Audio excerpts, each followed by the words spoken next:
Hey there, NPCs, and welcome to Rules of Cool, where we interview very special guests, creators, gamers, designers, and world builders. I'm yours, Triz, and today we'll be chatting with prolific author and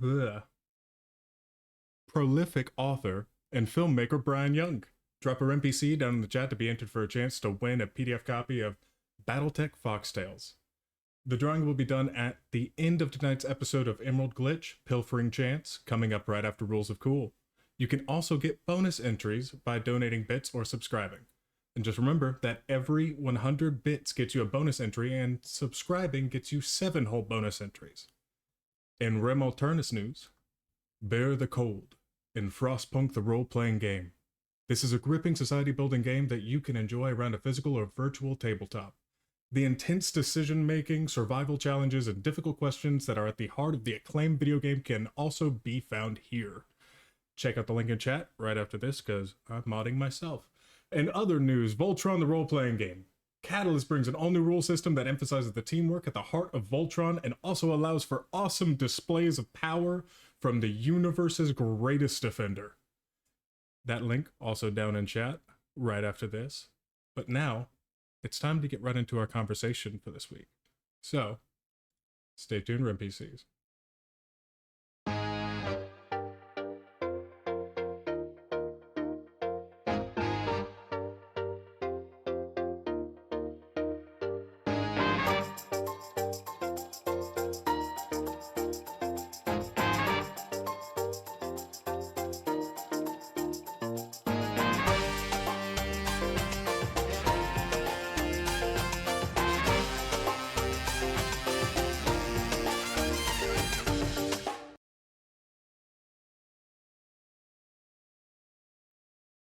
All right, welcome back, NPCs, and welcome back to you, Bryan.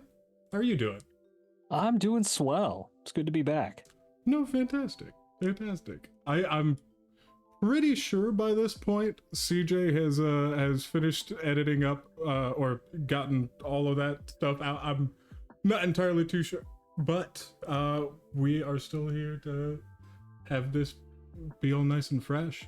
But Bryan, as we always like to start the show with, what is your history as a gamer? My history as a gamer. Um, well, I've always been into games to the point where like I don't remember a point where I wasn't into games.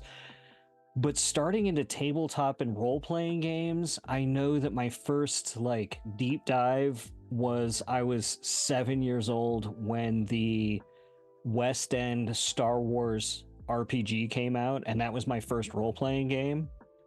And I played that with my younger siblings, like at 7 and 8 years old. And I'm sure we played it poorly.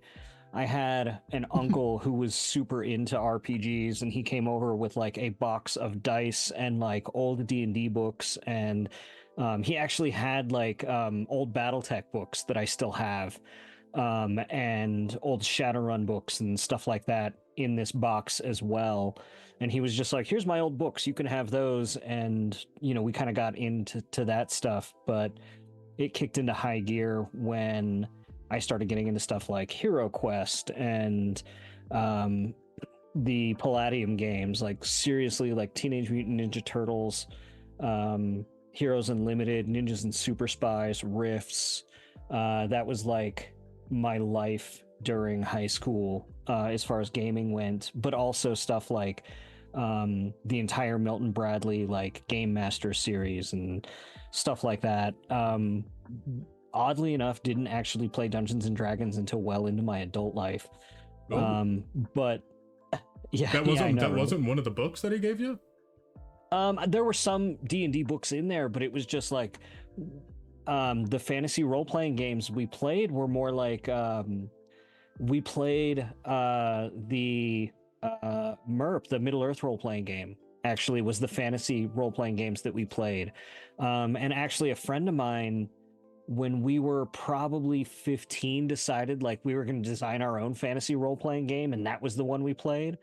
And we played Palladium's fantasy role-playing game for whatever reason. It was just that was the system we were used to, so that's what we played. So my first Dungeons and Dragons was 3.5 actually. Um, and now I love RPGs just across the board and just collect as much as I can and grab whatever I can. And and Paranoia, like all of the old West End stuff was just terrific. But I really love board games. I really love tabletop games. I played Warhammer for a long time when I was in high school too, and then that I feel like I got priced out of that like when I was like 16. It's a Uh, pretty tough hobby. I'm surprised.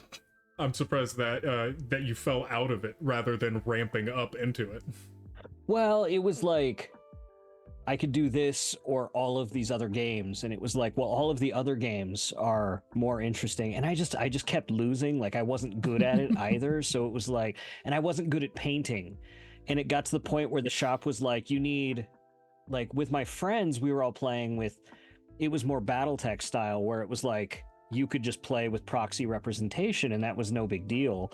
Right. But when we would go play at the shop, they were like, you need very accurate representation and it needs to be painted. And we were like, okay, we just won't play Warhammer anymore. Very, yeah, no, So you don't get to you don't get to gatekeep like that and keep everyone. yeah, well, I mean, and it feels like that's sort of the rules for like tournament play and things like that now. So that was, I don't know. So I've just been sort of all over the place with gaming for since I was 7 years old, um, and raising kids doing that. Like right now, I'm DMing two different D&D games for my kids. I've got a 22-year-old kid and I'm DMing a game for him and his friends, and I've got a 9-year-old and I'm DMing a game for him and his friends. So and on top of just going and doing like BattleTech events, because I write BattleTech books, and going around and just playing games of BattleTech is a lot of fun. So No, no, very fair. Well, and just going back to your first interaction with Star Wars, do you think that not knowing whether or not you were playing by the rules, do you think that leaned, like, as you got more into it, do you think that leaned you more towards the rules of cool or more towards rules lawyer? definitely more toward rules of cool. We figured out the rules. Part of it was just not at 7 and 8, just not being able to visualize what a role-playing game was, right? In that original 1987 West End game, there were all of those interstitials where it was like Rourke Garnett and the Dorian Discus and the crew, like, here's the examples of what a role-playing game looked like. But I couldn't figure out what the hell they meant by a D6, right? Like it was like, I'm not sure what that means. So I had to get my uncle to explain, like, what do they mean by all of these things? And so he walked me through what that looked like. And then it was like, okay, wait, so we have to just like tell this. So like at 7 and 8, we didn't really play right because we just didn't know what a role-playing game looked like, right? You got to think in 1987, it wasn't like popular culture had role-playing games on TV. We obviously didn't have the internet, right? The computer we had in the house was literally a Commodore 64. So it wasn't like we could go to our computer and say, like, what is a role-playing game What is like? a typical campaign? What does it look like? I'm fair. Yeah. It is a very free-form thing that I guess if you're not just built into it. Yeah, no, the culture around what a role-playing game looks like now, and like you can go, like it's like it's the same thing with like how to fix it tutorials, right? Now you can go on YouTube and say, how do I fix this? How do I fix that? And you can go up and you can look at a YouTube video and watch someone do it step by step, and it takes you 5 minutes. And that sort of thing for role-playing games didn't exist. Whereas with tabletop games, with board games, at least you have the board and the visualization of it, and you have the rules and the pieces that go on, and so you can at least set it up and go, oh, I think this is what they're talking about and moving around here. But with those old West End games, it's still very much theater of the mind, until they added the pieces and stuff. But for like an 8-year-old, to harness that imagination, I don't think we really truly played it until we were like 10. You know what I mean? Like, we would just gawk at them. Like, they were almost like encyclopedias that we would roll dice in front of until later. Eventually you look into it and go like, oh, hey, by the way, I just saw that whenever you try to do this, you need to roll this to see if you can. Yeah. See, I've actually introduced myself the same way, and that just means that I started playing Shadowrun 2 years ago. So that was kind of my defense too, except I wasn't 8. Now, Bryan, a little bit more into yourself. What is your favorite experience at a convention? Oh, my favorite experience at a convention. My favorite experience at a convention, there's so many. I'm going to have to go with, and if I've already told this when we've talked, stop me, but it was, I got to be on stage and do an interview with Carrie Fisher, about a year and a half, maybe 2 years before she died. And it was the most bizarre and amazing experience. I went backstage to meet her and introduce myself because I was going to be asking the questions, and this is Carrie Fisher, right? Right. And I go back there and introduce myself, and she's like, "Okay, that's fine." And she's very nice and cordial, and she just sort of goes, "Hold on a second." She turns around, and I don't know if you're familiar with Gary Fisher, but Gary was her dog. Gary was her dog who just had this massive tongue that just sort of stuck. He was like a pug, and it just hung out all the time. And she pauses me and turns around to Gary and goes, "Gary, I need you to stay here. We're gonna go out there, but you need to stay here." And she repeats this a couple times, then turns around back to me and goes, "Does anybody have a Diet Coke?" And I'm just the moderator, right? Like, I'm just going to be asking, and I'm like, "Does anybody have a Coke for Carrie Fisher? A Diet Coke? We need a Coke. Fisher?"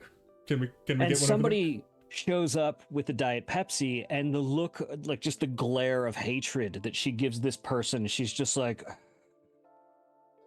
So we go out on stage because nobody has a Diet Coke, and we walk up, and they do the introductions and whatnot, and everything seems to be going okay. And Gary stays backstage on the couch that's back there, and she had asked beforehand that we set up a couch out there instead of like tables and chairs or whatever. So her and I were going to be sitting on a couch. She didn't want to be lav mic'd, so we both had a mic in our hands, and we do the introductions. We take a big picture.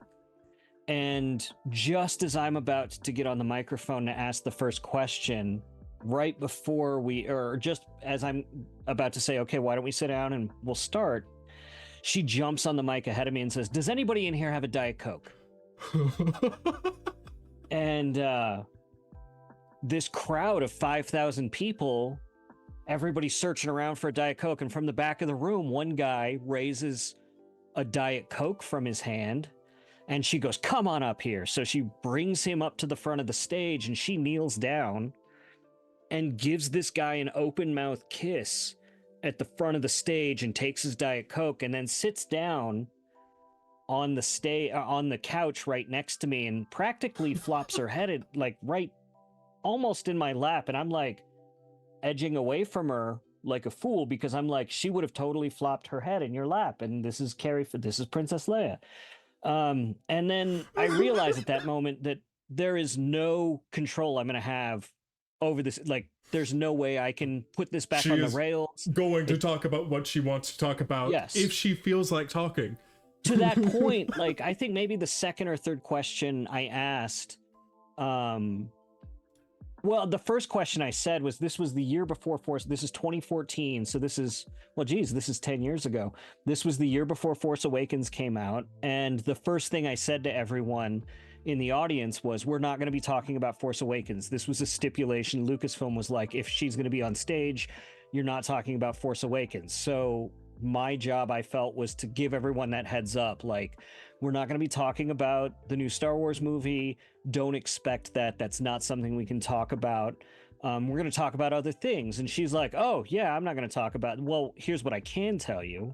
And then she just starts, she's like, well, Harrison broke his leg. And she gives some funny anecdotes. She doesn't give anything away, but you can tell she's going to say what she wants to say. And then I asked a question because she'd done a lot of script rewriting on the prequels. She was an uncredited script doctor on the prequels, and I hadn't seen any interviews of her talking about it. And so I asked her about her writing work with George Lucas, and she goes, oh yeah, did lots of that. I took Indiana Jones's virginity away. And I'm like, oh, right. The Mata Hari episode of Indiana Jones, the Young Indiana Jones Chronicles. And then, like, it was like literally the last thing I expected to come out of her mouth. And for me to be able to like follow up with any bit of knowledge was shocking to me. But that 20 minutes I was on stage with Carrie Fisher when anything could happen was exhilarating, especially because I spent the whole time with her like staring into my eyes. Like, if you've seen Empire Strikes Back and you know that look that Carrie Fisher gives, where she's looking in Harrison Ford's eyes when she's in the close-up, and it's just like, they're just so like, she's got the most beautiful eyes and they're so full of love, and she's like acting like, that's not acting, that's just what she looks like. And so you're trying to stay on track, but Princess Leia's like loving eyes are staring at you and you're this far from her. It's difficult, but you're putting on your professional face. And I got to spend 20 minutes sitting on a couch with confused her staring at me in the eyes. Carrie Fisher. Yeah. So that might be in the running for one of my favorite, experiences at a convention, and it would be hard to beat that. I've got others, I'm sure, but that one's hard to beat. No, very fair. I don't know if I've asked you that before. I can almost guarantee you that you haven't told me that. If I'm proven wrong, then I'm proven wrong. But I don't. You did not get the piece to talk about it. It may have been a one-off, if anything, but that is amazing. Yeah. That was a good day. See, a middling time like that, especially with those in-person interviews, is always going to be kind of just honestly probably worst case scenario. It needs to go either crazy or it needs to be really productive. And if it's either one of those, then it's an awesome interview. Yeah, no, fortunately, all of the actors from Star Wars, or actually really all the actors I've had a chance to be able to do that with on stage, have been great. And either they've been really fun going off the rails, or they've been really great at letting me dig into stories with them that you don't often hear. Well, absolutely. I thank you for serving up that beautiful story. Well, Bryan, even if it was just young enough to say goo goo gaga, what did you do before entering the gaming space? Professionally, or just like professionally, well, I was a filmmaker to start. I kind of jumped straight from high school into filmmaking, moonlighting as a theater manager. I was managing movie theaters. I was going to go to film school, actually, and I'd saved up a bunch of money to go, but the mechanisms for my tuition fell through. And so I ended up taking the money that I'd saved, and with the writing partner and directing partner that I was going to go to film school with, we built a spaceship in my mom's backyard, and we shot a movie inside of it when we were like 19. And we did some festivals with that movie. It was a feature film. We described it as sort of Mice and Men meets The Twilight Zone. It was two guys trapped on this spaceship, and one of them ends up dying by suicide. And the ship is sort of falling apart, and the airlock won't work. So the other guy is sort of trapped in this confined space with the body of the other. And it sounds cooler than it was, actually. I think it sounds. Listen, as someone who was a part of the beautiful homemade film Fearster Bunny and Double Agent, I think it sounds amazing. Yeah. But we did a couple festivals with it, and that sort of pivoted into the world of documentary film. And documentary film, we did a couple of actual political documentaries that got distributed by the Disinformation Company, and you would recognize them. They did like Robert Greenwald's like Walmart documentary and things like that. And we ended up taking those films on like college tours and film festival tours, and so we kind of toured the country doing that, and even did some international stuff. It played, like Sweden, and I traveled around Canada doing some stuff with that. And then we did a second one based on the strength of that first one. And then in 2008 or so, the economy sort of went belly up, and I sort of went in two paths, and I got a steady job doing communications work and then worked on writing.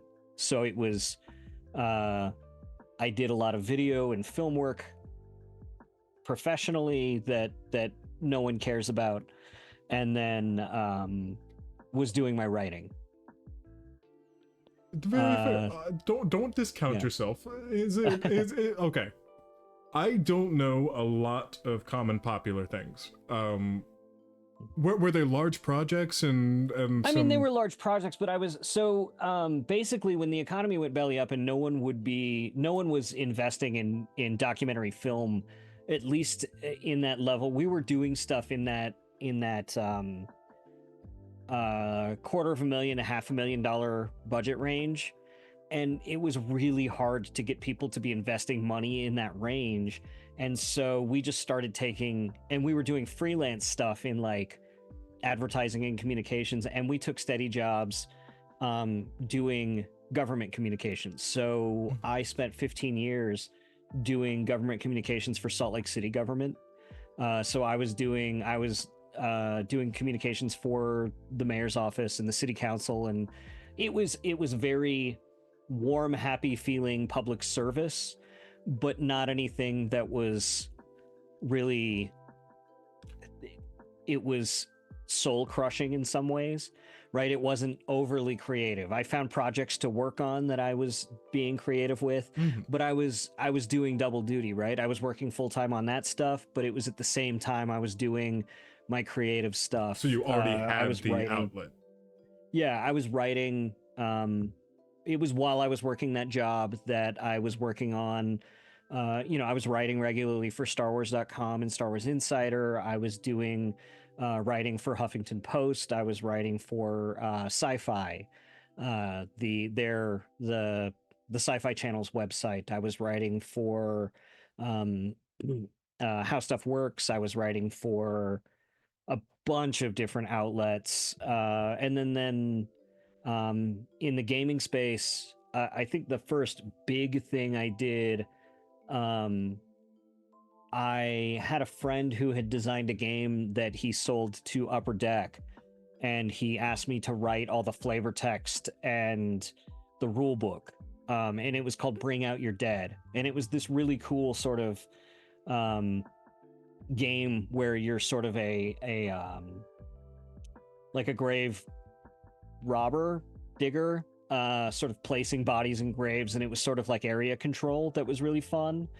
And he happened to know the guys that were making the Robotech role-playing game, and they were like, we need a Robotech expert, and someone who plays role-playing games and understands that. And I happen to be a huge Robotech nerd, And so we met and they were like, "You're the guy, let's do that." And I was working on a bunch of Star Wars stuff at the same time. And they're like, "Oh, this guy has the chops." And I'd been publishing stuff already.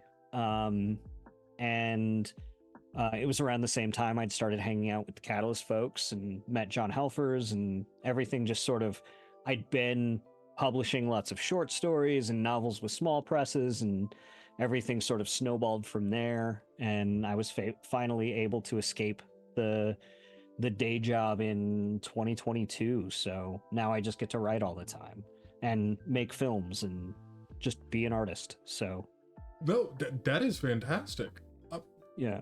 That is around the same time that I got saved from my kitchen job. Yeah. Now, this isn't on any of my other questions, anything like that. I'm only asking this as someone who's worked on the project and also recently gone to VoltCon.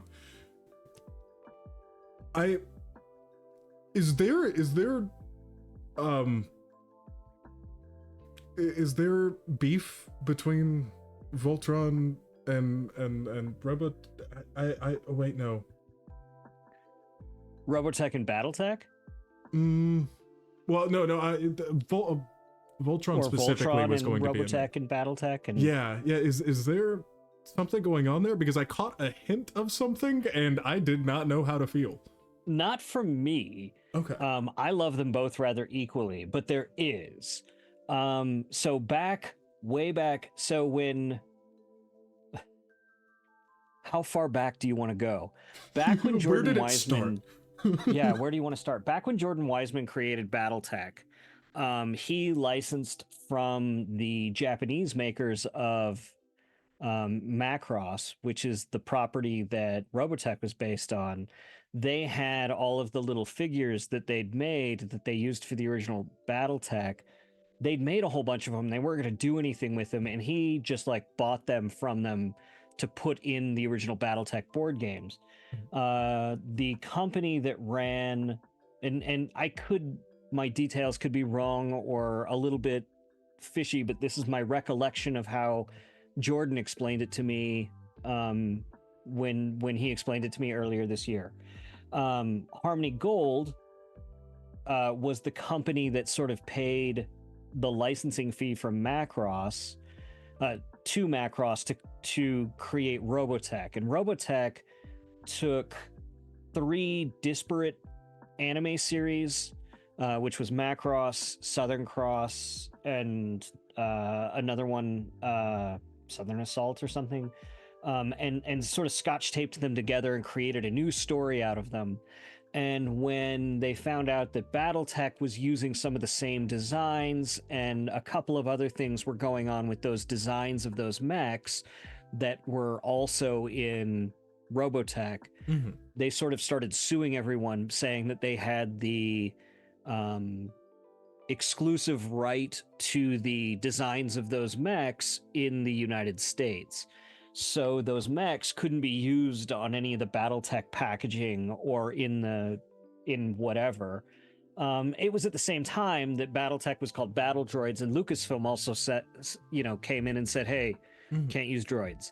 So it got repackaged as BattleTech. They redesigned the battle mechs. Harmony Gold was a little bit litigious about it. Harmony Gold also made it so that the original Macross couldn't get distributed in the United States, which left a bunch of fans miffed. And there's a rift in Robotech and Macross fandom where there's people who like the American versions of Robotech that Carl Masek created, and there's fans that think that is absolute and utter nonsense and garbage, and the only thing that's great is the original Macross. And there's fans who hate Harmony Gold for everything they did wrong to BattleTech and anybody else who used those designs in the early 80s or whatever. And I'm just like, I like all of it. I love Robotech. I love Macross and everything that spawned. I love BattleTech.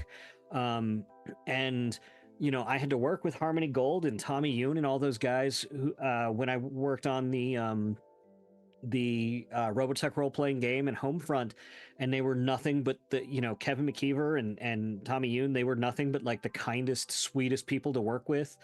The maybe the parent company is some sort of awful monster or something. I wouldn't know, but like everyone I worked with there, that I dealt with for approvals and stuff, were just like the nicest, greatest people. So I've never had like a bad experience with them. And all of the deals got brokered so that we do have Macross now. We do have some of the unseen designs that got redesigned by Ray and the line developers and stuff. We do have some of those designs back now, so that the Marauder looks like those Zentradi officer pods and things like that. And I think we have all of our toys back now without any of those problems. So any of that rift is all just bad blood and maybe some sort of instinctive reaction. Not it may anything. Just a oh, I'm supposed to. Yeah, exactly. It's not anything that has anything to do with reality anymore. It's like you're rooting for your old high school football team 20 years after your graduation, as though it's supposed to mean connection. Something. It's just I used to go here. Exactly. Okay, very fair, very fair. I didn't know if it was going to be a little bit. I was worried that it was anything more than, oh, big stompy robot. Nothing that kept anyone from sitting down and playing or anything like that. I think that everyone wants to sit down and enjoy a game, especially if you go to their convention and have their IP. But okay, just fellow big stompy robot getting at each other. Yep. Well, just to go a little bit further into your filmmaking, and more so your opinion, and I'm going to ask you if you have any other projects after this, but first, if you could create a film with no worries, no coordination about budget, or be part of it, what would it be about? And also, who would be in it? If I didn't have to worry about budget, wow. I've written a lot of screenplays. There's one that I co-wrote with the same gentleman, my old screenwriting co-writer, that we did that first movie together, and we worked together from the time we were in junior high until I went off on this path, and he's still working at that job that I was able to escape, which still brings me some guilt that he's still there. We wrote a screenplay that I absolutely adore, that's this sort of like period riff on North by Northwest and Charade. And it's so good, and I love it so much, and I would really love to make that. And there was a time where I could have seen, and maybe I could still see, George Clooney in it, and just pay Clooney to be in it, and he could be the Cary Grant stand-in, and it would just be terrific. Having said that, I have a short film doing the film festival circuit now, and actually this week, my short film is going to be at the Santa Clarita Film Festival in LA. Oh. And in a couple months, I'm going to be traveling to New York for a film festival that it's going to be in. And I'm trying to get a screenplay together where I do have to worry about the budget, but it's this locked room sort of sci-fi horror that I'm really excited about, that I would love somebody to hand me that, $250,000 for, and not have to worry about really anything, and just bring in the best of the, SAG indie actors that I could find to do it. Although it would be greater if somebody could hand me 10 million for it, and I could get some of those great character actors and make Bob Balaban one. You see a movie and Bob Balaban's in it, and it's always going to be terrific.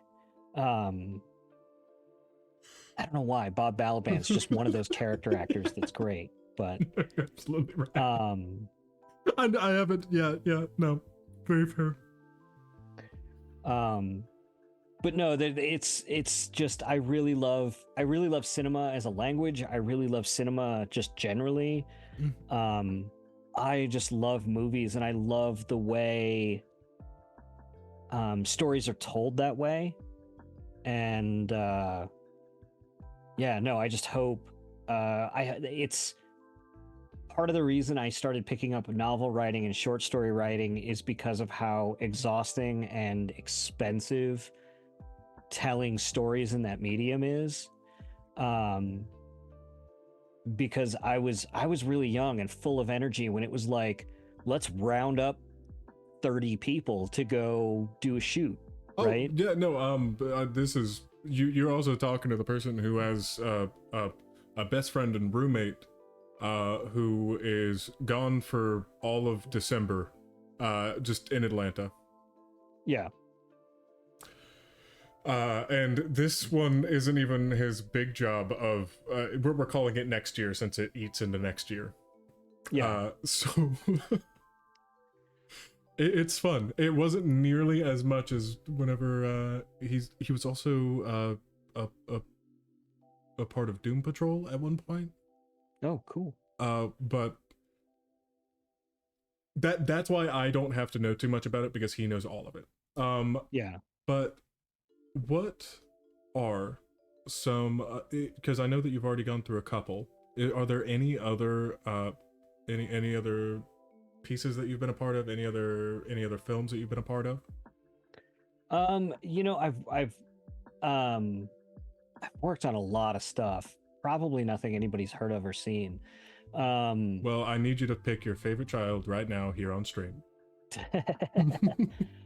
the short film that I'm bicycling around now in festivals, I'm really, really in love with and proud of. I feel like it's the first short film I've made that really um exemplifies what I'm capable of as far as like a cinematic storyteller.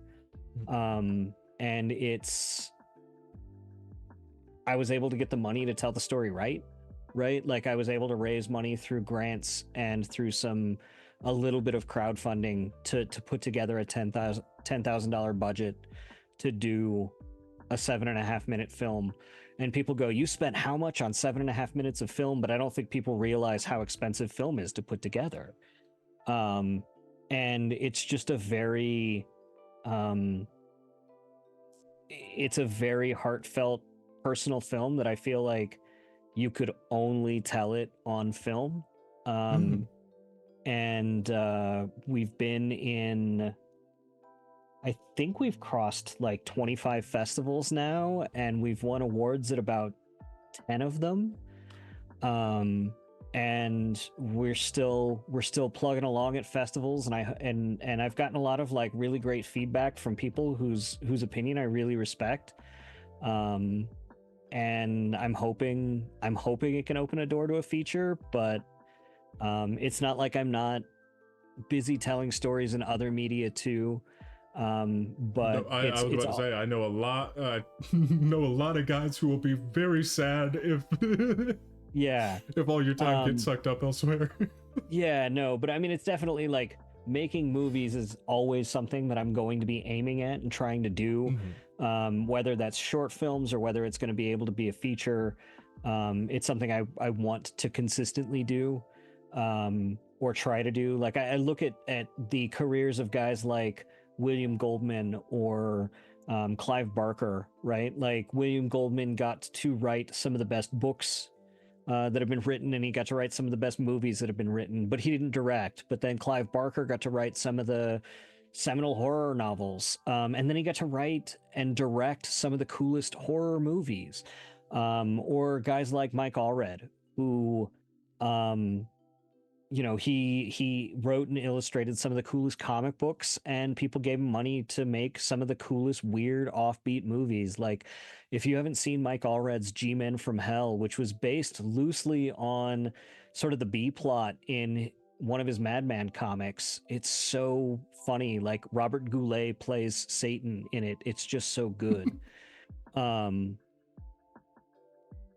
yeah, no, so like that crossover between film and other media is a place I really would love to be. And I know that I love exploring the differences in all that storytelling. So No, very fair. Well, I know that we're getting kind of towards the end of our time right now, and I happen to be in a couple of meetings where I occasionally hear, not occasionally, very often hear your name go by. Bryan, what do you have coming down the pipeline? quite a bit, actually. So stuff that's recently dropped, that people might be interested in. The most recent thing I've had drop would be, if anyone has any interest in old Pulp Fiction, or if you saw the 80s movie Remo Williams' The Adventure Begins, that actually started as a 70s pulp adventure series called The Destroyer, and it went like 150 books from the early 70s all the way to the mid 90s. And I was able to do a novella in a recent sort of collection of stories about that, and I was really excited. And that's called Remo Williams' The Destroyer, The Adventures Continue. And that dropped just a couple weeks ago. Next month, I have a book in the Battletech universe coming out that I'm really excited about called Voidbreaker, Battletech Voidbreaker. And that tells the story of the Hyperpulse Generator Network and sort of how Clan Seafox proposes to get that back up, and it acts as sort of a cap on the Dark Age of the Battletech universe. And I really went out of my way to try to...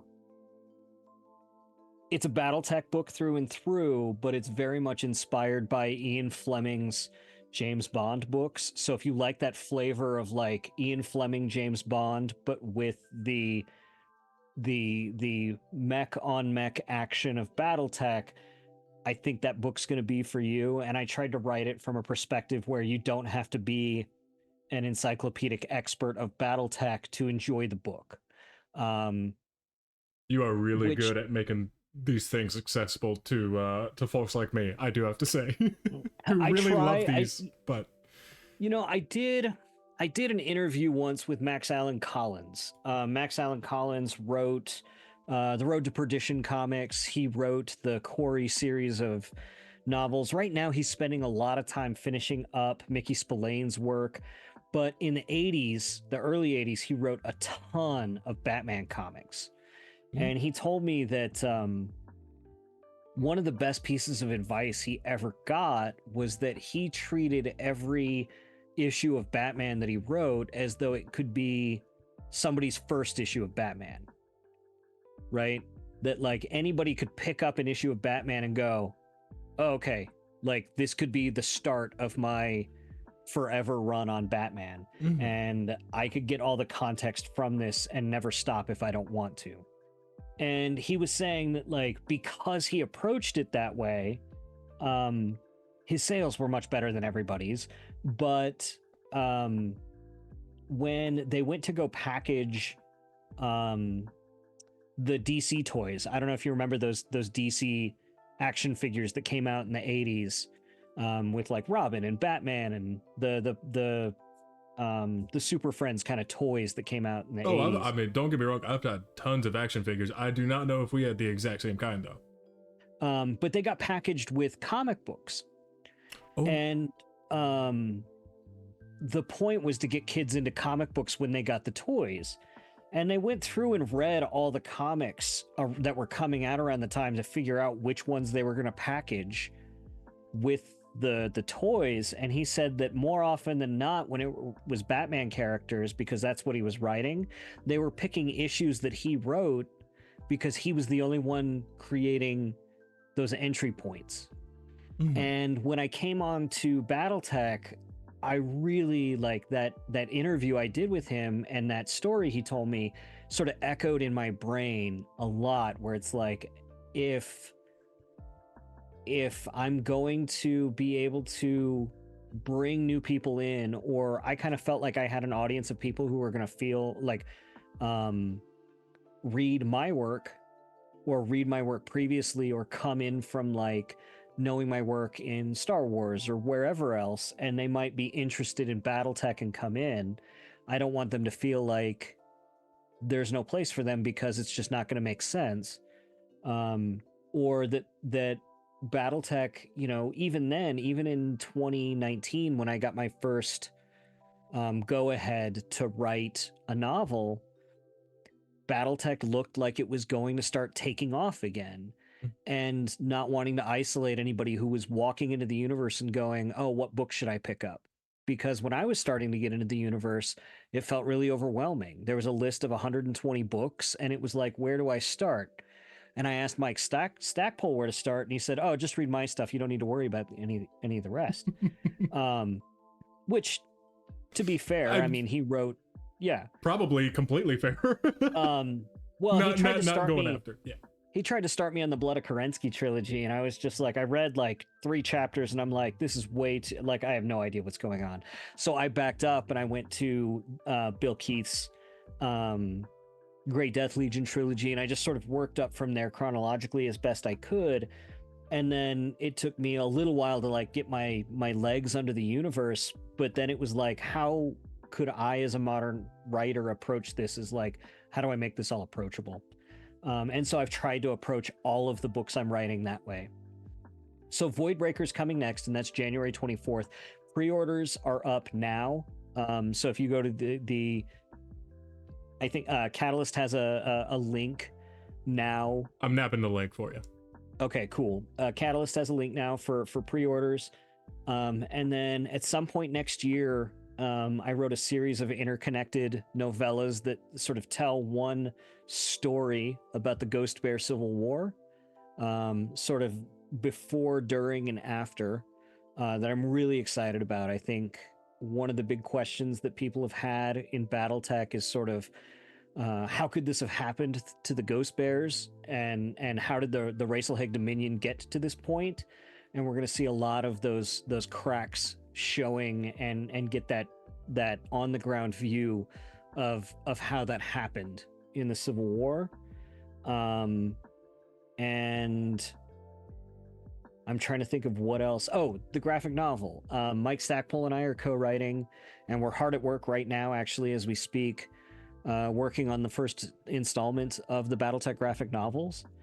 I have no idea when they're coming out, but we are preparing to hand the first scripts over to the artist, who is Eldon Cowger. So if you're familiar with his BattleTech work, it's just really gorgeous stuff, and really excited for all the stuff that he's been coming up with. The art that I've seen that he's done is just gorgeous, and people are going to be really excited for that, or they should be. But yeah, there's a lot of stuff. There's a bunch of other stuff that I've been working on that I can't talk about. There's some Shadowrun stuff I'm working on. And I've got a whole bunch of short stories in anthologies coming out over the next 6 months. And if you want to keep up with that, you can do so on my website, or if you go to my website, you can sign up for my newsletter, or I'm trying to be better about updating that on my Patreon. So my Patreon is just patreon.com/Swankmotron also. And I put a short story there every month also, but I try to update folks on like what's happening and the pre-order links to everything. So you don't even need to like subscribe with money. You can just get updates about what's coming up. I think that answers your question. I'm doing lots of conventions next year too. Fair enough. I'm always happy when, especially with BattleTech or Shadowrun people who come on, especially whenever they start going ahead and saying, not waiting on me, because I hear all of these and then I never know when I'm allowed to start saying them. Yeah. There's others. Oh, the other thing I can talk about too. Next year at some point, hopefully sooner than later, we did talk about it on the live stream for PAX Unplugged a couple weeks ago. We are going to be collecting the next installment, the next chronological story in the Fox Patrol stories. So Lone Wolf and Fox, which is a serial novel that appeared in Shrapnel. We're collecting that, and I wrote a new story for that. That's a pretty meaty story that tells their point of view for the Battle of Sudeten. So if you've read Elements of Treason Honor or my book Without Question, you've seen the Battle of Sudeten, but you haven't seen it like this from Katie Ferraro's perspective. In addition to that, I've written a Fox Patrol novel that takes place after that, that hopefully will come out next year too. No, very fair, very fair. Well, yeah. I love just you are so it's just wild to see some people who are so incredibly into BattleTech also like a book that is so widely known to be accessible to all of these other people, and it bridges the gap very well. I do have to say, and you are one of the few writers that I hear so widely from a community about that. Oh, thank you. So, Bryan, I know that you spouted off a couple, and I've been plugging them the entire time. So I'm just gonna answer it for you. You can find them on Blue Sky, Instagram, Patreon,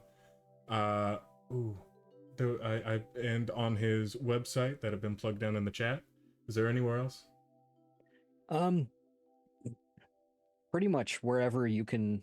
If you look up either my name or Swank Motron, you can find me just about anywhere.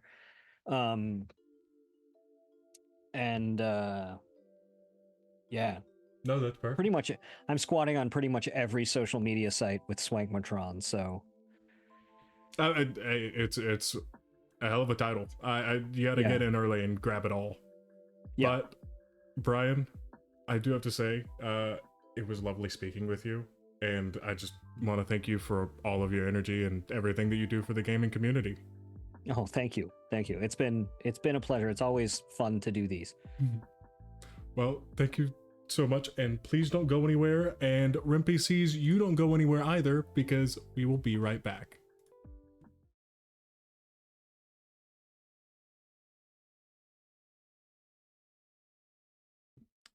Hey everyone, do not forget that we have a wonderful giveaway of a PDF copy.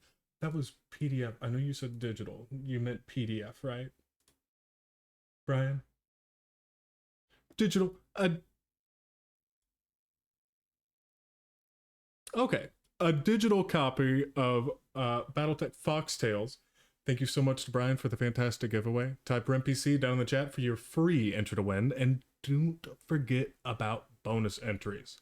All funds help us to pay our cast and crew and keep producing content.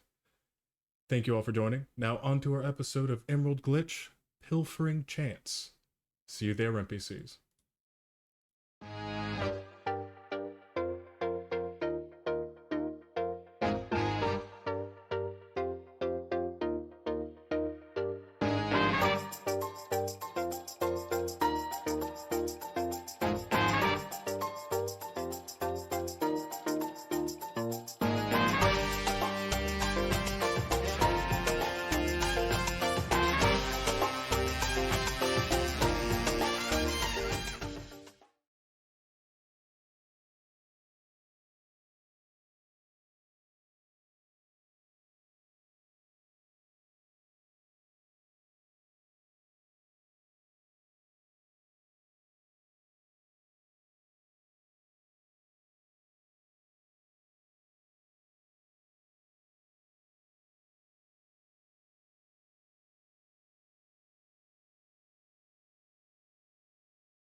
Can I just ask, what does a summoning tea kettle look like? Oh, a summoning tea kettle. It is made out of cast iron that has been painted ritually with symbols uh in blood, obviously, that are then coated Obviously. and shellacked over so that they don't flake off, that way it can last for centuries. And we use a nice clear coat though, so you can see them quite nice, quite clear. We mix in with the blood, we mix in the iridescent paint, so it gives us a nice little beautiful shimmer, especially as it heats up. And as you heat it up, that's where the magic happens, because that is when all of the symbols start to glow and get bright and beautiful. And as the tea kettle whistles, that is the summoning ritual complete. If you have an interest in using the summoning tea kettle, or taking part in any of the other worlds in our games, you don't have to have experience. Just join our Discord, and the GMs will work with you and help you find a game you enjoy. The link is in the chat. Ready to level up your cosplay game? Check out the Geek Forge on Etsy. With a variety of props to give your photos that extra spark, you'll find just what you need. Hold magical fire in the palm of your hand, or take a potion to restore your mana. With a large variety of colors, you can choose your own magical flavor for your cosplay. Bring drama to your photo shoots with these vibrant props and more, all available at the Geek Forge. Are you ready to level up your cosplay?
No.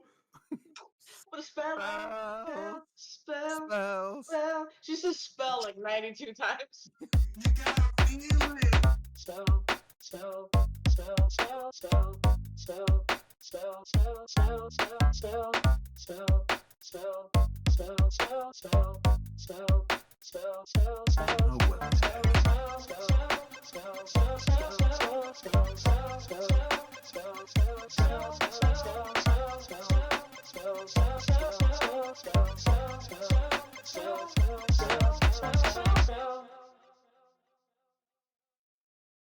You get to play with us now, which is so exciting.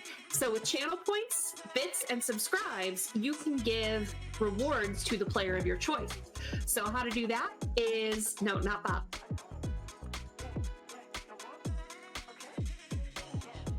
Channel points, I believe it is 500 points, gets you NERPs, which is +3 to any dice roll to the player of your choice. For 1,000 channel points, you can do a point of edge to any player. And for 2,500 channel points, you can do 4 edge to the player of your choice. Now for bits, for 100 bits, that's $1, you can do the NERPs. For 200 bits, that's $2, you can do the point of edge. Or for 500 bits, that's $5, get 4 edge to give to the player of your choice. And finally, again, the subs, if you subscribe, you can give 4 edge to any player.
welcome to Emerald Glitch.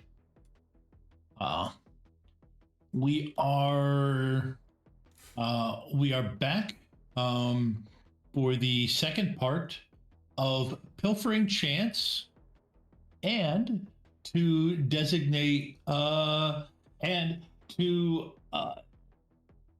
deal with what happened when Raptor went down the tunnel while he was gone last week. So to hop right into that, actually, for that, I gotta pull up the chat.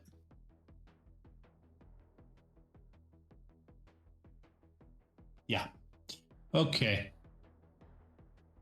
Did you see it? Did you see our Roman? I saw it, yes. I love Saw the it. Roman, yes. Okay.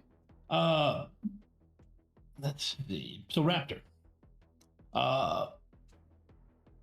You I can't remember if you jumped down the tube or you started going down on your own. Or you fell down like what? I would have went down, like tried to do like stealthy going down. Exactly what I did. Okay, yeah.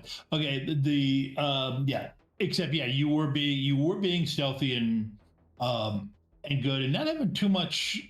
It was definitely slow going because we're talking a substantial amount of feet or a substantial amount of depth going down to the point where you were hoping that whatever was down there, it didn't open into the water, because then you would have been in trouble. However, at a certain point, the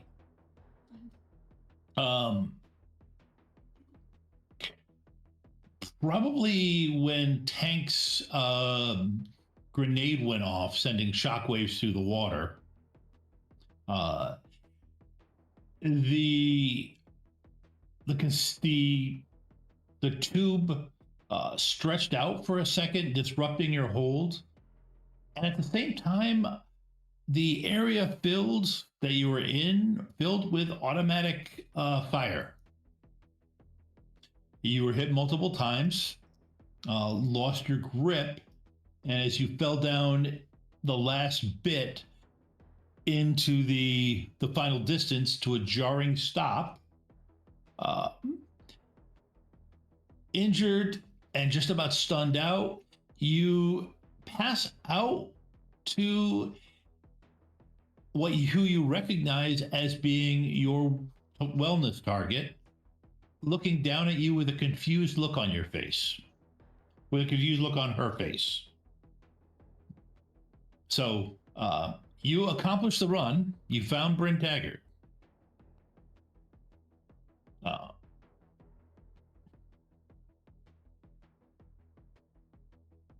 The next time you come to, you're in a street docks bed, which Raptor's been spending a lot of time in them lately.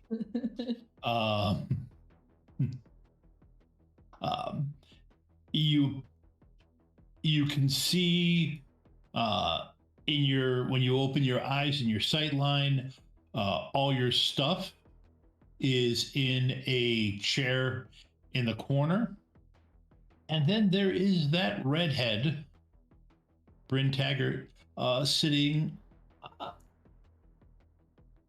in another chair. There you are. And I didn't know. Well, yes, I was lost, but that was my intention, to be lost. oh, I got that. But we were supposed to find you, so I guess that's job well done. Yeah, sorry for shooting you. I did not realize it was you. That's okay, I guess. I mean, I've been shot before, and that's why people like me. So, So yeah, I got one of I those did end up faces. I did end up contacting your Johnson by accident, because when I got to the thing, he's the one I called to get something to help me get something set up for you. So your crew's been paid. That's good. Did you talk to them? Did they leave? Did they? No, I've got a comm link here. You can call them on if you want. No, I'm done quitting cold turkey on those. Just done. Well, that's perfect. Because I've got a job that is I would like to pay you 10,000 new yen to help me clean up Seattle. There are a few people who are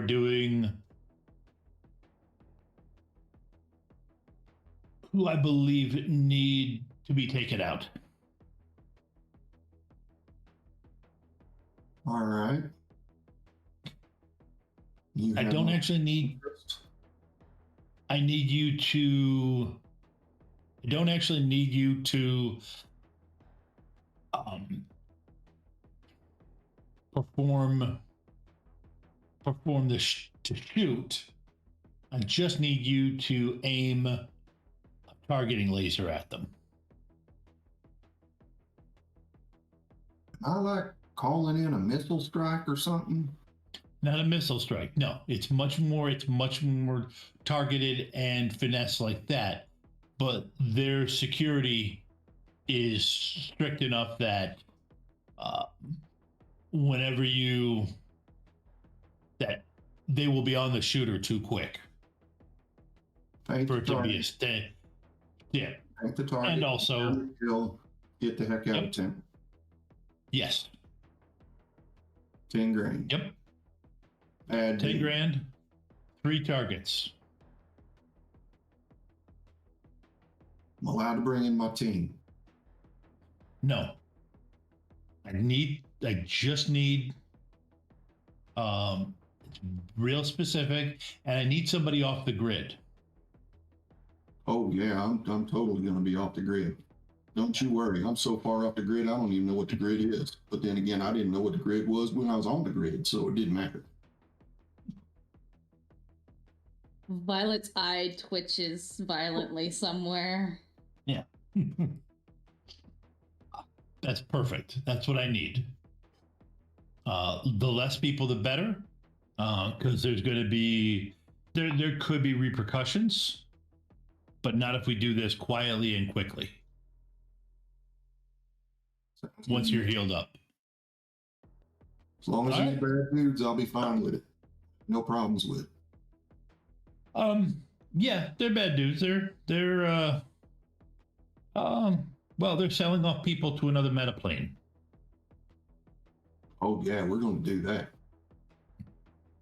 All right. This will probably take a bit of time to get everything set up, but you got plenty of time to heal up. Do you want me to get a message to your crew to let them know you're okay? So here's something I've been thinking about. Maybe you can help me. Heard about these things called burner phones. Do you have to actually burn them? Like in a fire afterwards? Like how do they keep untraceable? Violet's eye. It's like sneezing when someone's talking bad about you. It just knows. Yeah, I can help you out with that. Yeah, it's just you get a cheap You get a cheap Metalink phone that's not really attached to any specific identities, and you call on it. Like one of those you would get at a Cevus.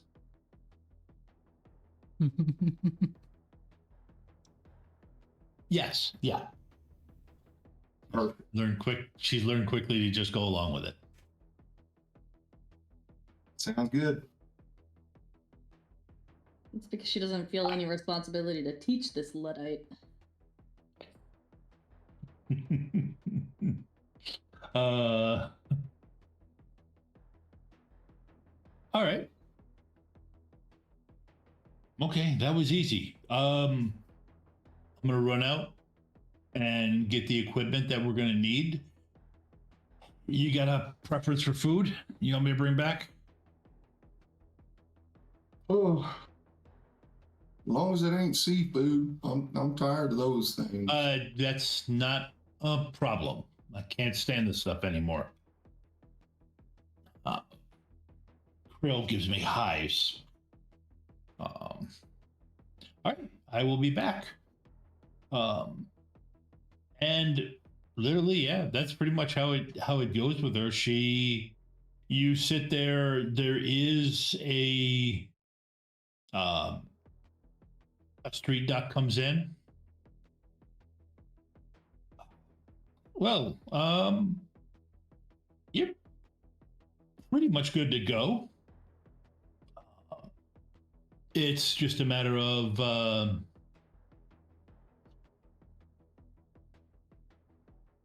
Mage came in and healed you as best they could. The rest, sleep seemed to fix.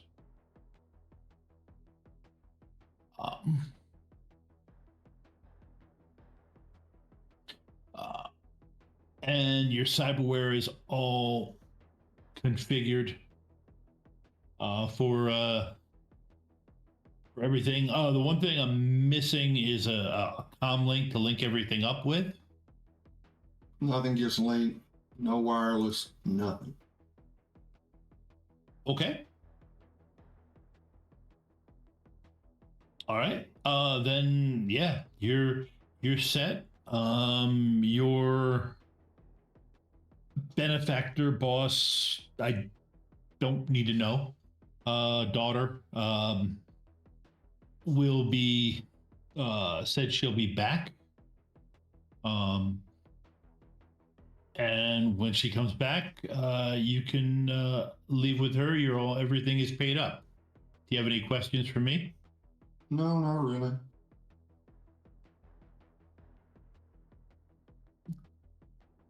Excellent. Okay. I got this squeak every time I walk.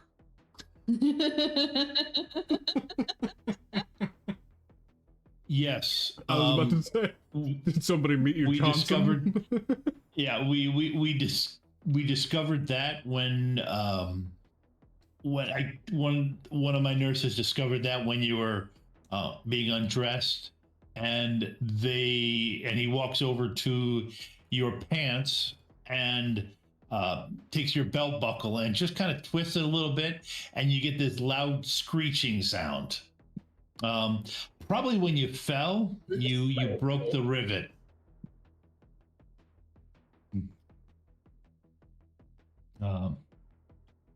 Happens all the time to Shadowrunners. I get I get guys coming in, swearing that their cyberware or bone lacing is a problem, when it's just a piece of their equipment is squeaky. Well, yeah. I mean, like it's common that metal against metal and everything like that. And I was thinking just the other day while I was sitting in the bathtub, I was like, how am I going to get oil in my inner innards to oil this stuff up? Because I got to be stealthy.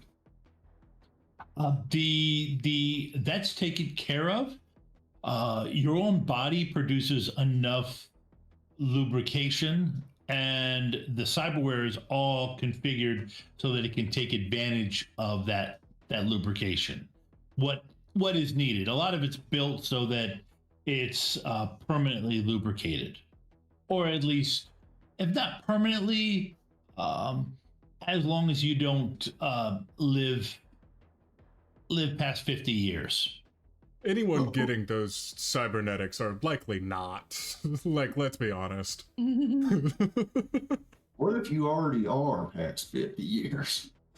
Well, it depends on when you had them installed. I can tell from your scars that these were fairly recent. Yeah, no, they are. Yeah. So yeah, as long as the cyberware isn't in your body for over 50 years, you don't have to worry about it. And usually by then, people get upgrades or make a change in lifestyle. I mean, recently, for Shadowrunners, they either die or they make enough money to retire. Oh, wouldn't that be sweet? I don't think I'll ever do. Well, there's those that don't retire, but those are the ones that die. Falling off a ladder, I don't think I'm gonna make it. I have like the audio tracker ready, and it's just "Ain't No Rest for the Wicked." No. You've got plenty. You've got plenty of miles left to go. That's good to hear. Violet ain't gonna like that, but yeah, that's pretty good to hear. Just remember,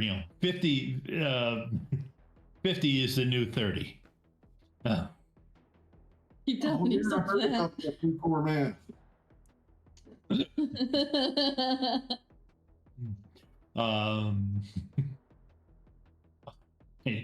And he heads out. A little bit later, Bryn shows up. She's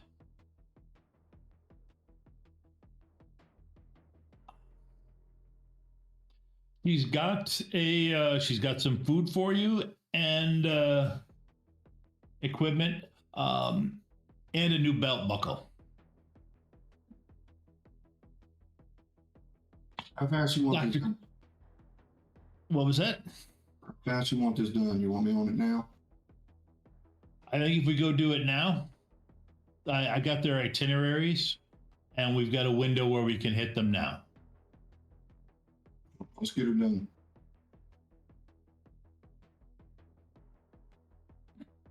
All right. Just to get the party back together, I'm gonna kind of use a little bit of hand wavium on this. Sounds good. Specifically to establish just how successful you are. Why don't you give me 4 stealth rolls?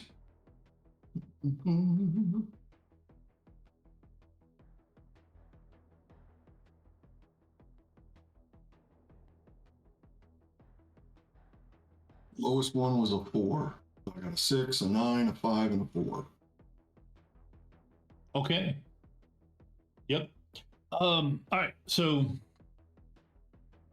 in all cases, she was able to get you a one-time passcode that she had loaded onto a burner phone. So it got you into the building. You just had to stealth your way to a certain spot, aim the laser on a particular guy, and then you the first one, it sounds like a 50 cal going off that just turns wherever you had your laser pointed, it just turns it to paste.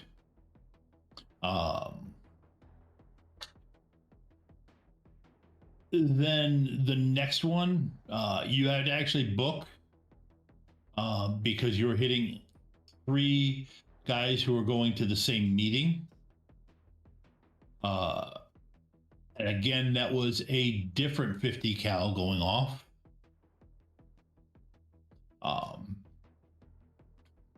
And at this point, security is getting tight in the area, but you do manage to get to your third spot. This one though is much quieter. You don't actually hear the sound of the shot, but you do see your target with an extra hole in him. From there, it's just getting yourself out of the area, shredding the clothes that the workman's uniform that she had provided for you, and the burner phone that she's given you. You get a ping that it now has 10 grand on it. I think that's what she promised, right? Yep. Yes. Yes. Yeah. So at this point, give me a stealth plus charisma roll. Stealth plus charisma. Yes. Interesting. No sneaking on this one, right? I'm assuming. Yeah, no, sneaking still applies. Sneaking still does apply? Yep, because it's just the difference is you got to look.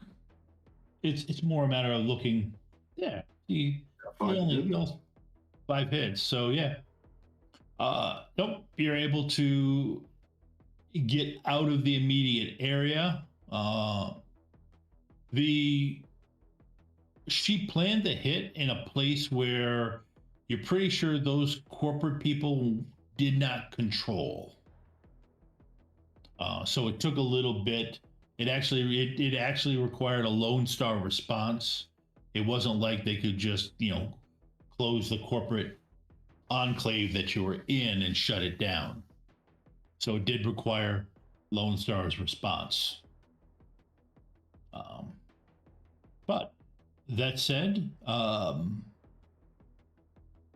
we're going to just, again, with a little dose of hand-wavium, we're going to advance you to where you're able to get away, clean up, get yourself some food, and you can reach out to your crew who have just finished the legwork for the job, which involves stealing a briefcase.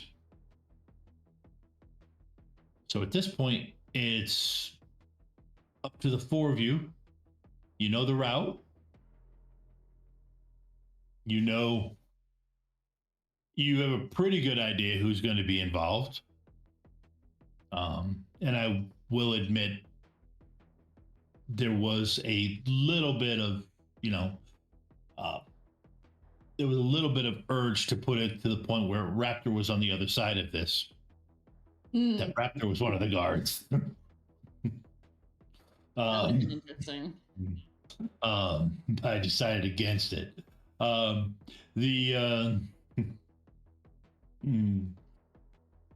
yeah, so you know that we're going to hand wave the magic Shadowrun mobile. In terms of, I've just got a couple simple rolls to see which driver is doing better. So the rest of it is up to the 4 of you how you want to proceed. So what's this job? Yeah, Tom, I actually just for the sake of it, it'll be beneficial for me, and I think probably the chat as well. I'm not gonna say anyone else in the group needs it as well. Can I get just a little recap? Because I am forgetting some key things, I feel like. Oh man, I totally got this. We were in charge of retrieving a baby giraffe who was kidnapped from the local zoo. Remember the baby giraffe? Don't listen. We're Don't the listen good to guys. That has nothing to do with. I don't know what episode of what show he was watching. Changing but that the is name of the not- stream, Baby Giraffe Rescue. That's not okay. The job we got, we are intercepting a courier and taking the case. That is the short of it. Oh, okay. Yeah, okay. And we were not allowed to know what was in it. It was going to be slightly medical because of a... We're not allowed to open it. It's medical, not necessarily medical equipment, but medical samples and possibly the data along. We just need to grab the case. Mm-hmm. And we are not allowed to look at it. Familiar with the courier team, that could compromise samples, yes. Got it. Okay. Tank's familiar with the courier team. Yep. They've got the courier themselves, the driver, and a security specialist who apparently was able to go toe-to-toe with Tank back in the day. So... Yep. I really appreciate your notes. Yeah, they're leaving from the Ache.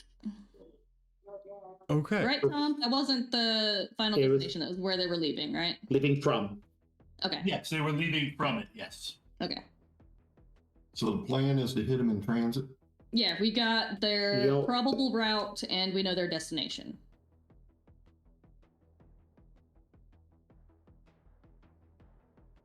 Do we have a plan on how we're going to snatch it? Or are we just going in hot? That's the part we're at now. Do we know what the briefcase looks like? It's a briefcase. Apparently Johnson assumes it'll be cuffed to the courier, but I don't know if that's due to cliches or he has some knowledge of the way these guys operate. Could be a I ringer. don't know if he's been watching too many movies.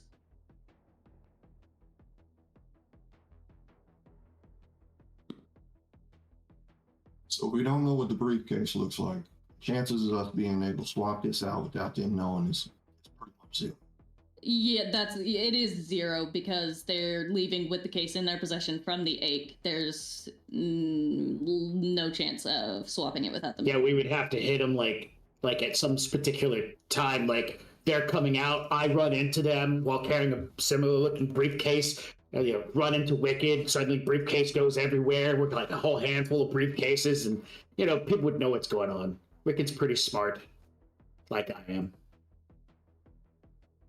So if he's a smart dude, the whole fake construction worker ain't gonna work on him. That's what I mean. It might. Not. I mean, their driver might likely see through that. Yeah, a specialized driver. What risk is random gang violence? That's common in Seattle. It is. Random gang violence can be used to stop a vehicle or get a vehicle to go where we need it to go. I got some contacts with some people who would not mind just doing random violence. I was gonna say I could also reach out if we want to go that route. I could reach out to Gibson and see if he's got any UCs or moles that could help us with that. If we want to do it legit, like actual gang violence. No, I was contacting my gang. It will be actual gang violence. Okay, high quality gang violence. Where do you guys work out of? Because we're looking at downtown. Okay, that ain't too far. We work out of Redmond, which of course is across the lake. But random gang violence can be wherever we want it to be. That's why it's random. And gangs. Yeah. Well, one gang, right? I don't know any gangs. Is it gang violence if it's one gang? Technically, it's them doing the violence. Fair. You know what? I take it back. What will happen is that my gang will want to hit another gang, and the other gang won't know that they're in on a ruse. So it will be very legit. Very fair. Okay. Let's just not say random. Let's say actual gang violence. That is controlled. It's a controlled. You're just gonna gang. tell them where it's gonna be. Pretty much. Okay. Okay. All right. Well, we got about. Let me see. My notes say within the next 12 hours, but I don't know if we have a more specific time than that. Well, I mean, that's just a thought that I'm throwing out. Like That was more out of character to Tom. Yeah, he honestly wasn't sure. It was going to be somewhere you were going to have to kind of stake out the opening to the Ache. So we don't even. Do we even know the route at which it's going to go? Like point A to point B. We have a probable route, and Yes. probably a couple tertiary routes that are like, yeah. Some likely routes. Do we know where they lead? I apologize if you. We know where already they're said. going to, so we know like their end destination and their starting point. What So is their there's- end destination if we know it? Because I know it starts at the 8. Good question, Tom. My notes don't contain it, so I don't think we were told last week. Because that is something I definitely write down. I don't think Tom was told last week. Oh no! Now we're going to a military facility. Yeah. That's why it needs to be in, right? Nope. Nope. It's a No, it looks like a light industrial tech park. Outside of just at the edge of Seattle. Southern side? West, which side? To be honest, the Shadowrun screwed up what Seattle actually looks like pretty badly, so I'm honestly not sure. Give me a second. Southern side for me is cautious because that's where Fort Lewis is. Yeah, I was gonna say south is Tacoma, Puyallup. And then farther south is Fort Looters. Yep. And you want to avoid the military base. Right. But if we're on like the east side, you've got Redmond Barrens, you got Pollyup Barrens, like there's a lot of places that they'd have to go through. If we're going to the north, we got Everett and the naval base up there. But the naval base has been decommissioned recently, if I remember correctly, and there's a lot of smugglers that are now operating up that way. So do we want to hit it in transit with like some physical violence? I've got some poppers and some door poppers. I got troll poppers. I got something that might take out a hubcap. I'm picturing troll poppers as just like a brick of C4. Yeah, it's more like a cube of C4. Yeah. It's a piece. It's a block of C4 that he just changes the sticky note off of, so it like says troll poppers one time and then it says Hey, popper the you next. guys, I'm sorry to point it out. I am the youngest one in the group. Can we stop saying blank poppers? I would love it. What's wrong? You don't like poppers? Stop.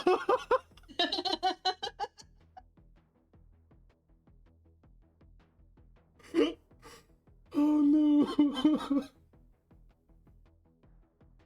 Wow.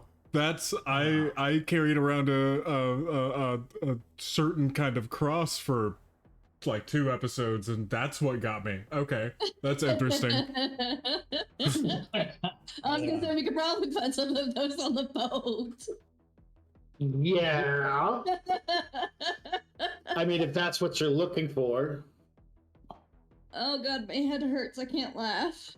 It's too late. You already have. I know.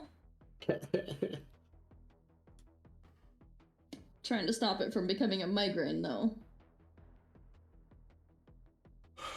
Today's just a bad week. I had a migraine Monday and Tuesday already. I don't need another one. I doubled down on the joke. I don't know where my head is right now. Of just going like, I don't know. Maybe one of those could solve it. Really quickly, like, so the P word for you is that referencing a laxative or the muscle relaxer? What? So it, yeah. Well, I mean, it's not just a muscle relaxer, from what I have heard. Oh yeah. No, I know the term. Just making sure. Yeah. Okay, cool. Now I understand what you're. Because to me, it's a tiny bit of explosives that's meant to open things. Fair. Most in touch I have been with my character. And I didn't even have to like bring out Urban Dictionary yet or anything. Oh my goodness! Yeah, I don't even know if that's up on Urban Dictionary. Oh, it has to be. It's got. Not like I'm looking it up right now. Yeah, no. I'm specifically saying don't do that. To everyone here, don't look up that, especially beginning with troll. That sounds awful.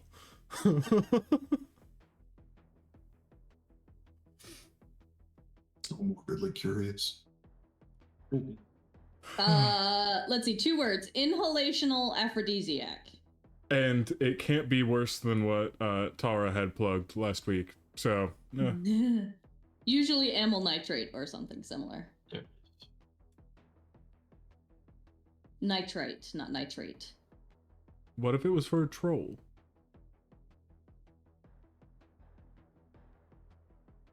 Well, I don't know what amyl nitrate is. I was just... So moving on, how are we going to get these We're still guys? figuring out where Tom. We're waiting for Tom to come back. Yeah, well, okay. So like, let's say that during this time, Violet is doing all of the calculations on this, but also running simultaneous programs, being able to talk at the same time. I don't know, and just under the assumption that we need to catch them in transit for right now, while talking about the plan B, or rather plan A, I guess. Catch them in transit. We either need to slow down the vehicle so we can get on top of it. We need to hit it while it's a moving vehicle, which is going to be hard to get on top of it. Or we're going to need to stop the vehicle.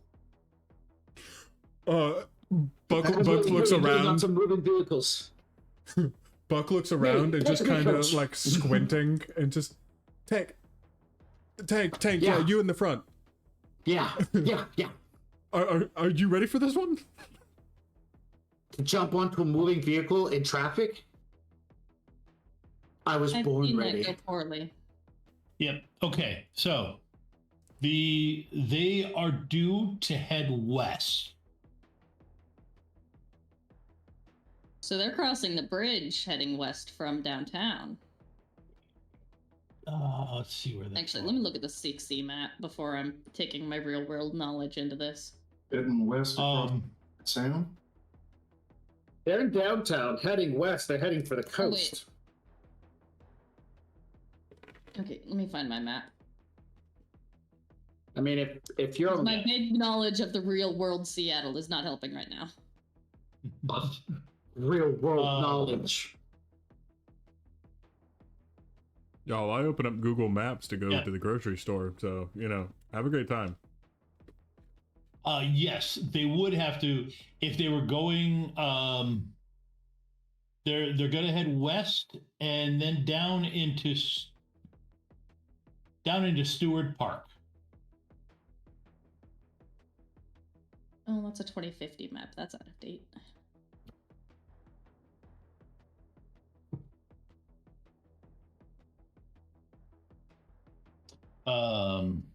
So, okay, sorry, folks. This is let's see.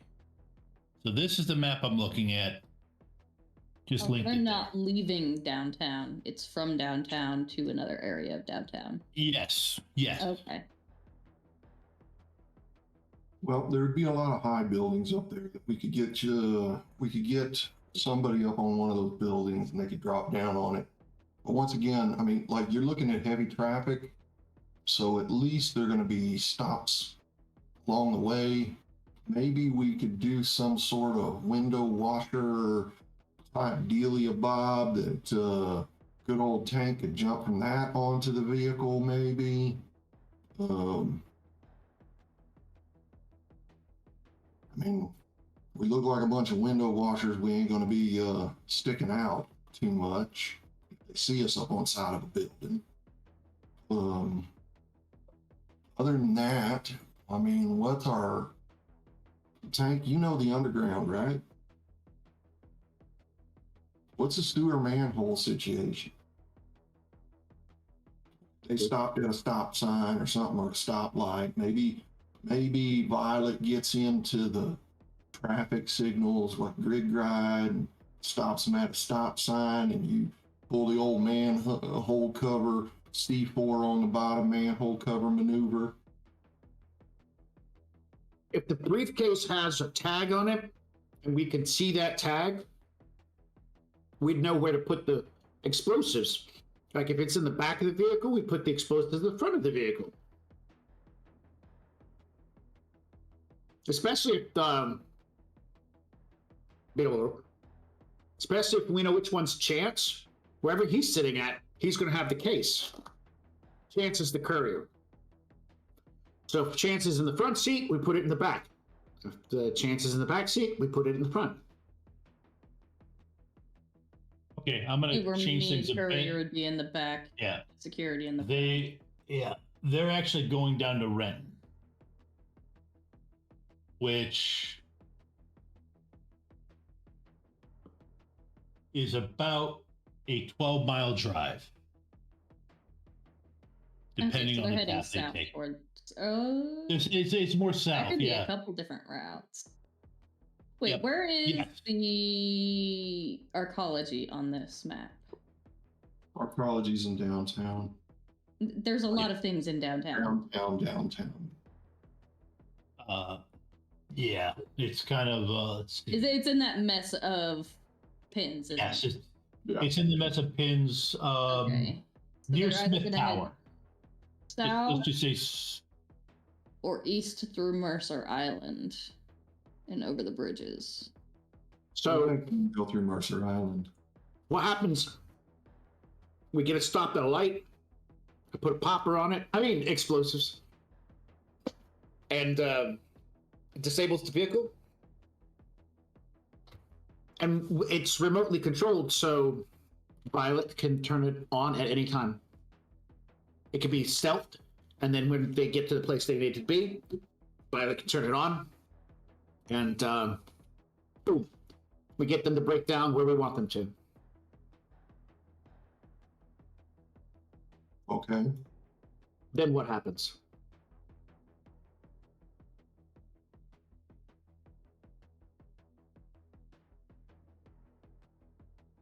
You grab the case. I mean, we're gonna have to go and at that you point. lose It's their fine. tail. Like, if there's no way to switch the case or swap There's- the case or anything like that, we have to go loud, right? Yeah, there's no way to do this job quietly. It's just making sure that we have the home court advantage. Like we figure out where they're going. We know where they're going. Well, I meant like the route that they're going. We have no way of knowing that with 100% certainty. Unless we put a tracker on their car, but then we don't know the reason, what would be the benefit. We need to stop them.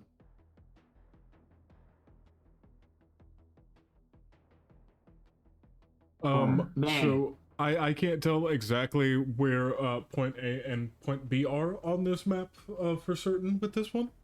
However, is there not a like a more logical way to go on this map as far as like what path they would take? Yeah, most likely they'll head south through downtown and towards wherever their goal is in Renton. They'd probably take the highway. The highway is going to be the easiest way to get there, the quickest way to get there. Yeah. So well, I think that we need a moment to boil it over, and also I'm thinking about swapping up the scenes that we are currently in. So first, what I'm going to say is, hey everyone, please make sure to drop a RMPC down in the chat. In order to, scrolling up in the chat, just to make sure that I don't get it incorrect, to be entered for a chance to win a PDF copy of Battletech Foxtails. That was the PTSD, just kicking in right there. There you go. And we will be right. I moved the stuff. Why'd I do that? Bye.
Can I just ask, what does a summoning tea kettle look like? Oh, a summoning tea kettle. It is made out of cast iron that has been painted ritually with symbols in blood, obviously, that are then coated and shellacked over so that they don't flake off, that way it can last for centuries. And we use a nice clear coat though, so you can see them quite nice, quite clear. We mix in with the blood, we mix in the iridescent paint, so it gives us a nice little beautiful shimmer, especially as it heats up. And as you heat it up, that's where the magic happens, because that is when all of the symbols start to glow and get bright and beautiful. And as the tea kettle whistles, that is the summoning ritual complete. If you have an interest in using the summoning tea kettle, or taking part in any of the other worlds in our games, you don't have to have experience. Just join our Discord, and the GMs will work with you and help you find a game you enjoy. The link is in the chat.